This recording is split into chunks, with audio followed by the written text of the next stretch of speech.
Hello students, आज के video में हम लोग डिस्कस करेंगे मैथ्यू आर्नोल्ड की पोएम दी फोरसेकन मरमैन को।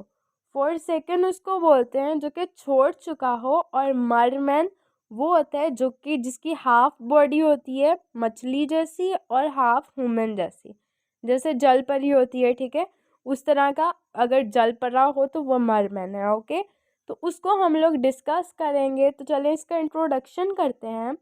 The Forsaken Merman by Matthew Arnold is a melancholy poem.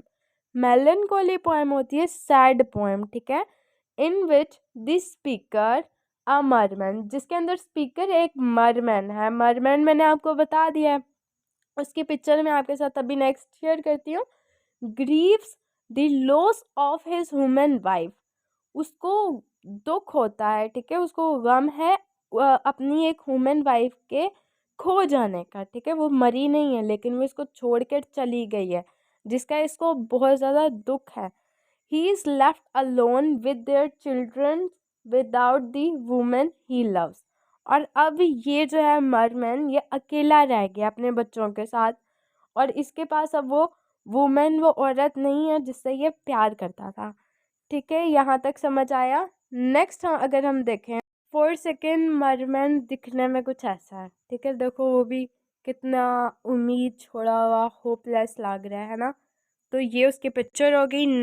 The poem was published in 1849। इसको 1849 में पब्लिश किया गया था, और ये डेट आप लोगों ने भूलनी नहीं है, एमसीक्यूज में आ सकती है।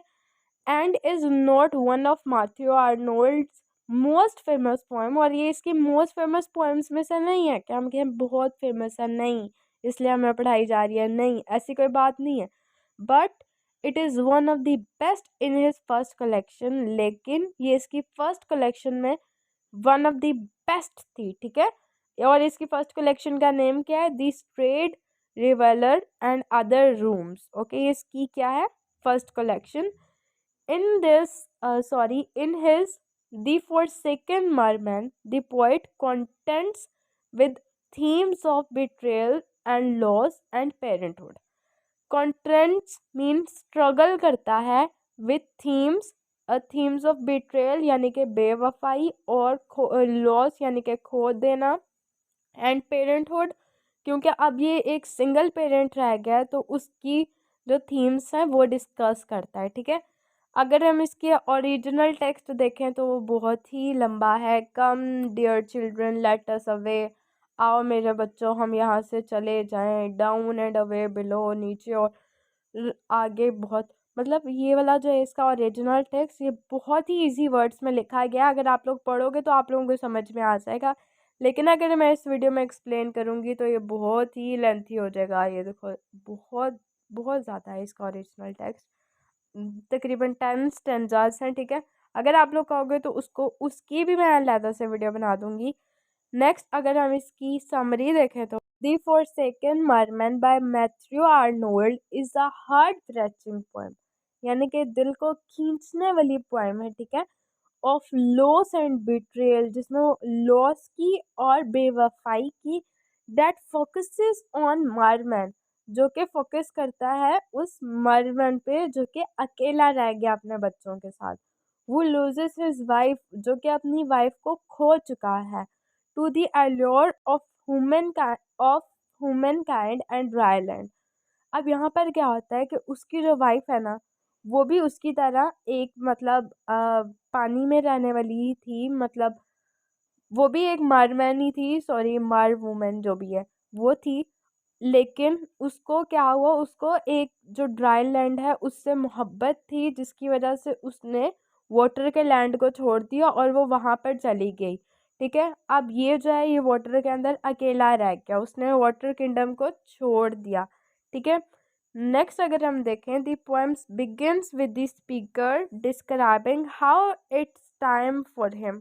और यहाँ पर जो पोइम है, वो जो स्पीकर है हमारे पास, जो मरमैन है, वो पोएम इस तरह शुरू करता है ये बताते हुए कि अब जो उसके पास सिचुएशन है वो किस तरह की है। उसके and his children to swim back to their underwater home. अब उनकी जो माँ है वो तो चली गई ना, और इसकी जो बीवी है वो भी चली गई, और किस तरह किस बोझ के साथ वो लोग वापस दोबारा पानी के अंदर जाते हैं। तो उस सिचुएशन को बताते हुए जो स्पीकर है वो पोएम स्टार्ट करता है।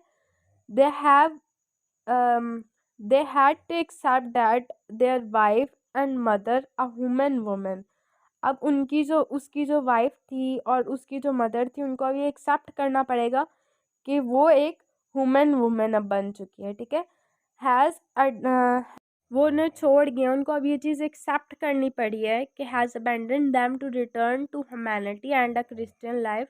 क्या वो इंसानियत की तरफ और क्रिश्चियन लाइफ की तरफ पलट जाएं। The merman describes what happened. वो जो मरमन है वो बताता है कि क्या हुआ। How she felt as though she was going to be damned unless she went to Easter service. और यहाँ पर उसने क्यों ऐसा फील किया कि उसको ये सब कुछ छोड़ देना चाहिए। ठीक है, वो गई, she went to Easter service, वो ईस्टर सर्विस पर गई थी। And how she never came back from the small grey church. और उसके बाद वो कैसे कभी वापस नहीं आई एक स्मॉल ग्रे चर्च से। They tried to retrieve her, उन लोगों ने उसको बुलाने की बहुत कोशिश की, but she had no interest in even speaking to them. लेकिन उसके पास उसके अंदर ज़रा भी कोई इंटरेस्ट ही नहीं था कि वो इनसे बात करे। हालांकि उसके बच्चे थे, उसका शौहर था, उसने सबको छोड़ दिया। और इसी दुख भरी कहानी को जो हमारे राइटर हैं उनने पूरी स्टोरी में बताया है। अगर हम इस पोएम की मेन थीम देखें तो the main theme of this poem is loss. ठीक है, खो देना वो इसकी मेन थीम है। The merman suffers a painful betrayal when his human wife abandons him and their children.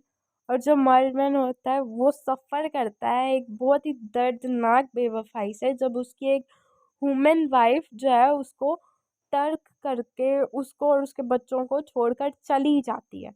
She decides to go to land to attend an Easter church service. पहले तो वो जाती है एक ईस्टर चर्च सर्विस को attend करने land पर, और उसके बाद वो कभी वापस नहीं आती, but never comes back. She decides she is happier there. और वो ये डिसाइड कर लेती है कि वो खुश है वहाँ पर ही। And shows no regard for her family. और वो अपनी फैमिली के लिए कोई रिगार्ड कोई फीलिंग्स कुछ भी शो नहीं कराती। They all experience a great deal of सोरो।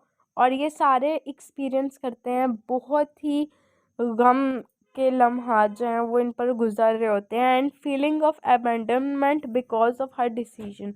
और ये लोग ये फील कर रहे होते हैं कि क्यों इनको अकेला छोड़ दिया गया, मतलब क्यों उसने छोड़ा। ठीक है, अपने इस डिसीजन उसने ये डिसीजन क्यों लिया, वो सारे यही सोच रहे होते हैं और बहुत दुख में होते हैं।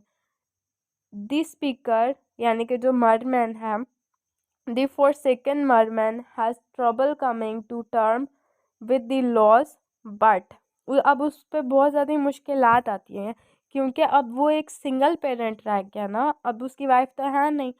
तो बहुत ज़्यादा ट्रबल्स आती हैं उस पर, बहुत ज़्यादा मुश्किलात आती हैं, उनको भी वो बताता है। But he eventually accept it at least to an extent. और एंड पर वो इसको एक्सेप्ट कर लेता है कि बस जो हो गया यही होना था, और दैट्स इट। तो होप सो आप लोगों को इसका कुछ समझ आया होगा। पूरी पोएम क्या है, इसमें एक मेलनकॉली पोएम है। ठीक है, जिसमें वो अपनी दर्द भरी दास्तां सुना रहा है, लेकिन रियल जो आपको समझ आती है वो आपको ओरिजिनल टेक्स्ट से ही समझ आती है। इसका ओरिजिनल टेक्स्ट बहुत ईजी है, आप लोग एक दफ़ा इंटरनेट से सर्च करके एक दफ़ा उसको पढ़ लोगे तो आप लोगों को काफ़ी हद तक आइडिया हो जाएगा कि वो क्या बता रहा है।